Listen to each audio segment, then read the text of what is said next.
And with the candidates now out west, this week has rounded out with a gaffe, an endorsement from Donald Trump, and new promising numbers about our economy. Joining us now is Richard Fowler, a Democratic strategist, image consultant, and CEO of Far Constructs. Kereakos Zuras is a Republican strategist, former economic advisor to President George W. Bush, and business turnaround expert. Thanks for joining us this afternoon, gentlemen. Thanks for having me. And we wanted to start off by talking about Newt Gingrich. How does he reclaim front-runner status, or does he, Kereakos? Newt has to come out, and both Romney and Newt have to stop beating each other up, okay? We've had enough of this. We need to invoke the 11th commandment where they just leave each other alone. And let's just start talking about what we're going to do to fix things and stop punching each other out. I think if Newt comes out with a message and controls his anger, okay, because he gets a little, edgy feisty, sometimes, and starts pressing his plan to fix the economy, get people back to work, and what he has to say, I think he can capture some votes again, and not necessarily take the lead, but at least get back into the game. Romney has to do the same thing, but he's overcoached. He needs to stop. He's got to become more himself. This is a marketing campaign. Everything we do in life is a marketing campaign, and he's just too overcoached, and he's got to be himself. That's why he makes little mistakes, like saying the things that he does, and somebody throws him a curveball, he kind of stumbles a little bit and then says the wrong thing. Got to be very careful. I think Newt can make a comeback and regain the votes if he stays on message. They both need to stay on message, and they both need to stop beating each other up and start telling us what they're going to do, and not what this guy did or what that guy didn't do. Richard? Well, I have to agree with you. I think that is exactly what needs to happen. I think the truth of the matter is, though, I think Mitt Romney's gaffes show who he really is. He really doesn't care about the very poor. I think he's extrapolated that very clearly, and to add to that, I think he plays into the President Obama's message of the us versus them, we can't wait type of rhetoric, which works for the president simply because Mitt Romney continues to make gaffes like, I don't care about the very poor, or let's bet $10,000. Or $300,000, just some pennies that I made from a speaking fee. Yeah, and we're talking, of course, about the gaffe that some would say was the gaffe that he made this week when he said that I'm not very concerned about the very poor. But I think the reason he said that, and it came out wrong, is that we have a lot of social programs in place to take care of people that have under income. So it's not like, I don't think he really meant I don't care about the poor. I think what he meant to say was, we have so many programs in place right now to take care of people. We've extended unemployment benefits. The largest amount of people ever in history are on food stamps right now. Our government, our country, the United States does a lot for their citizens. We don't purposely allow people to just be in poverty. We have programs in place, and I think that's what he meant. And taking that to the next step, the middle class is where the small business is. Small business is the Americans' engine of prosperity. I mean, they create 9. It used to be 7. It's now 9 out of 10 jobs.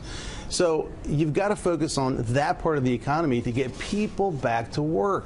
And right now, it's not happening. We still have 14+ million people out of work, and it's just not good. And last night, in an interview, Mitt Romney did say that he felt that he misspoke in that interview. But do you think that, Richard, is something that's going to come back and bite him in the general election? Of course it's going to bite him in the general election. I think he showed his true colors when he made that comment. On top of that, I think what we'll also begin to see is that, President Obama is going to use a lot of these things. The first thing the president can do is take every Newt Gingrich ad and run those. But on top of that, the president can talk about how we've decreased the amount of people on food stamps. I mean, the truth of the matter is that there was more people on food stamps in 2005 than there are today, by almost 500,000. And the president's decreased the amount of people on food stamps from the past couple of months. On top of that, we've seen 23 months of consecutive job growth. So I think the Republicans' main message, both Newt and Mitt Romney's main message, is they're campaigning on a bad economy. But unfortunately for them, we're seeing an economy that's turning it around. The unemployment rate went down today. Now it's 8.3%, where it was 8.5%.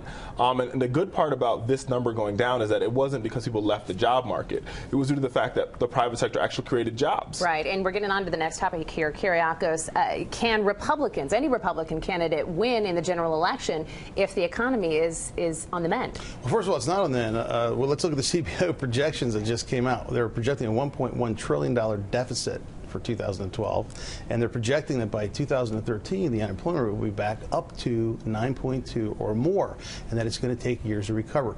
This president has spent $4 trillion in 3 years, and he's on pace to outspend every president since George Washington. Look, the economy's not going to get fixed if we keep throwing money at it. The jobs that were created were kind of temporary jobs. You're going to see that. They're going to start, the gas prices are going up. We have a problem in Iran. Let me spell this out. We have a problem with Iran. They're threatening to close down the Strait of Hormuz. They're playing around with the U.S. oil supply, okay, which I believe we should be oil independent. That's another story. But as the price of gas goes up, everything goes up. Food costs, everything has to do with delivery. And the average person won't be able to just survive on a daily basis to pay their bills. And then that means they're not going to be going out and spending. So whatever jobs are created, they're going to be let go again because the businesses are going to say there's no business or consumer demand here to support you. We have to let you go again.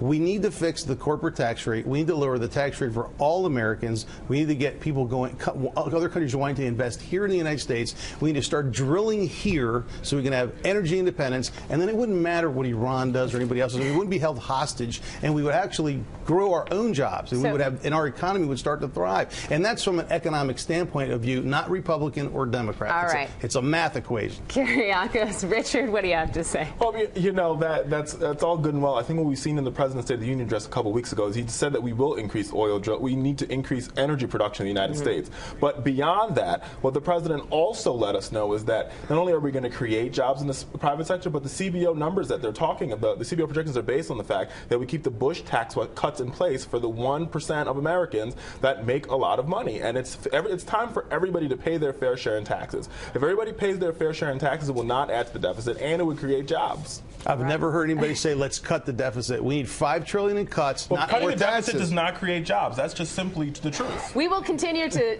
high this deficit, debate. high taxes. We are that doesn't out of help. time. Thank you guys for coming on. Kereakos, Zuras, and Richard Fowler. Thanks so much for joining us as always. Thanks,